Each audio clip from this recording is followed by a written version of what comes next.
नमस्कार मित्रों, एक बार फिर से छोटी सी कहानी। रिश्तों की अहमियत क्या होती है, उसी का एक किस्सा मैंने एक बार कहीं पढ़ा था। उसी की बात मैं आज आपको बताने जा रहा हूँ कि रिश्ते कितने अहम होते हैं। ज़िंदगी में अकेलापन आदमी को खाया जाता है।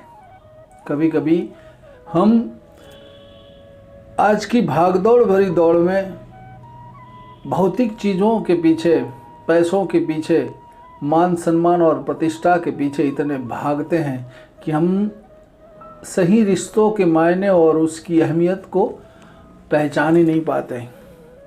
बात 10-12 साल पहले की है। भाई साहब कहते हैं कि मैं अपने एक मित्र का पासपोर्ट बनवाने के लिए दिल्ली के पासपोर्ट ऑफिस में गया था। उन दिनों इंटरनेट पर फॉर्म भरने की सुविधा नहीं थी।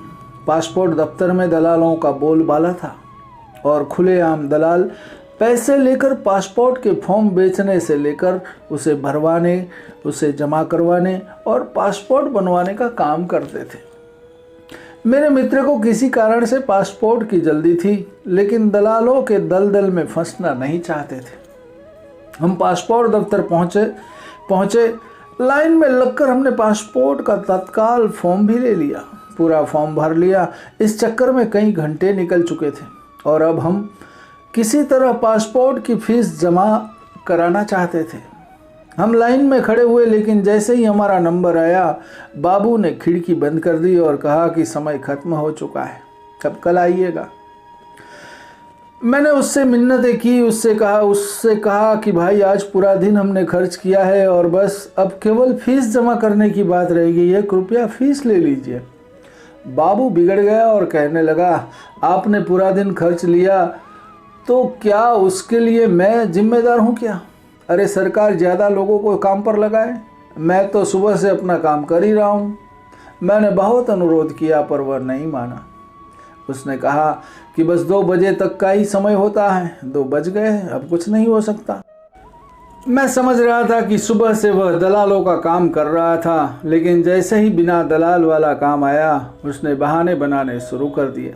पर हम भी अड़े हुए थे कि बिना अपने पद का इस्तेमाल किए और बिना ऊपर से पैसे खिलाए हम इस काम को अंजाम देना है। मैं ये भी समझ गया था कि अब कल अगर आए तो कल का भी पूरा दिन निकल ही जाएगा, क्योंकि दलाल हर खिड़की को घेर कर खड़े रहते हैं और आम आदमी वहां तक पहुंचने में बिलबिला उठता है। खैर, मेरा मित्र बहुत मायूस हुआ और उसने कहा कि चलो अब कल आएंगे। मैंने उसे रोका, कहा कि रुको, एक और कोशिश करता हूँ। बाबू अपना थैला लेकर उठ चुका था। मैंने कुछ कहा नहीं, चुपचाप उसके पीछे हो चला। वह उसी दफ्तर में 3री या 4थी मंजिल पर बनी एक कैंटीन में गया। वहां उसने अपने थैले से लंच बॉक्स निकाला और धीरे धीरे अकेले खाने लगा। मैं उसके सामने की बेंच पर जाके बैठ गया। उसने मेरी ओर देखा और बुरा सा मुंह बनाया। मैं उसकी ओर देखकर मुस्कुराया। उससे मैंने पूछा कि रोज घर से खाना लाते हो? उसने अनमन से कहा कि हाँ, रोज घर से लाता हूँ। मैंने कहा कि तुम्हारे पास तो बहुत काम है, रोज बहुत से नए नए लोगों से मिलते होंगे। वह पता नहीं क्या समझा और कहने लगा कि हाँ, मैं तो एक से एक बड़े अधिकारियों से मिलता हूँ, कई IAS, IPS, विधायक और न जाने कौन कौन रोज यहाँ आते हैं। मेरी कुर्सी के सामने बड़े बड़े लोग इंतजार करते हैं। मैंने बहुत गौर से देखा। ऐसा कहते हुए उसके चेहरे पर अहंकार का भाव था। मैं चुपचाप उसे सुनता रहा। फिर मैंने उससे पूछा कि एक रोटी तुम्हारी प्लेट से मैं भी खा लूं? वह समझ नहीं पाया कि मैं क्या कह रहा हूं। उसने बस हाँ में सिर हिला दिया। मैंने एक रोटी उसकी प्लेट से उठा ली, सब्जी के साथ उसे खाने लगा। वह चुपचाप मुझे देखता रहा। मैंने उसके खाने की तारीफ की और कहा कि तुम्हारी पत्नी बहुत ही स्वादिष्ट खाना पकाती है। वह चुप रहा। मैंने फिर उसे कुरेला, तुम बहुत महत्वपूर्ण सीट पर बैठे हो, बड़े बड़े लोग तुम्हारे पास आते हैं, तो क्या तुम अपनी कुर्सी की इज्जत करते हो? अब वह चौंका। उसने मेरी ओर देखकर पूछा कि इज्जत मतलब क्या? मैंने कहा कि तुम बहुत भाग्यशाली हो, तुम्हें इतनी महत्वपूर्ण जिम्मेदारी मिली है। तुम न जाने कितने बड़े बड़े अफसरों से डील करते हो, लेकिन तुम अपने पद की इज्जत नहीं करते। उसने मुझसे पूछा कि ऐसा कैसे कहा आपने। मैंने कहा कि जो काम दिया गया है उसकी इज्जत करते तो तुम इस तरह रूखे व्यवहार वाले नहीं होते। देखो, तुम्हारा कोई दोस्त भी नहीं है, तुम दफ्तर की कैंटीन में अकेले खाना खाते हो, अपनी कुर्सी पर भी मायूस होकर बैठे रहते हो, लोगों का होता हुआ काम पूरा करने की जगह अटकाने की कोशिश करते हो। मान लो कोई एकदम 2 बजे ही तुम्हारे काउंटर पर पहुंचा तो तुमने इस बात का लिहाजा तक नहीं किया कि वह सुबह से लाइन में खड़ा रहा होगा और तुमसे फटाक से खिड़की बंद कर देते हो। जब मैंने तुमसे अनुरोध किया तो तुमने कहा कि सरकार से कहो कि ज़्यादा लोगों को बहाल करें। मान लो मैं सरकार से कहकर और लोग बहाल करा लूँ तो तुम्हारी अहमियत घट नहीं जाएगी। हो सकता है तुमसे ये काम ही लिया जाए, फिर तुम कैसे IAS, IPS और विधायकों से मिलोगे। भगवान ने तुम्हें मौका दिया है रिश्ते बनाने के लिए, लेकिन अपना दुर्भाग्य देखो, तुम इसका लाभ उठाने की जगह रिश्ते बिगाड़ रहे हो। मेरा क्या है, भला कल भी आ जाऊंगा, परसों भी आ जाऊंगा।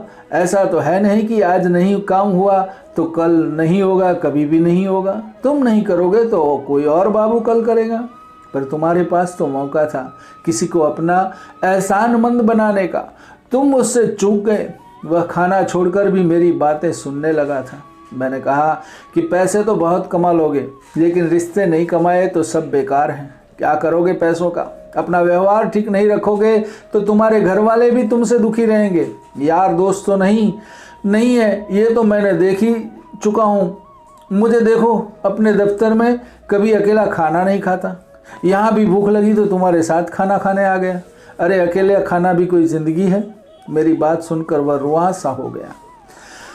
उसने कहा कि आपने बात सही कही है साहब, मैं अकेला हूँ। पत्नी झगड़ा करके मायके चली गई है, बच्चे भी मुझे पसंद नहीं करते। माँ है, वह भी कुछ ज़्यादा बात नहीं करती, सुबह बस 4-5 रोटी बनाकर दे देती है और मैं तन्हा खाना खाता हूँ।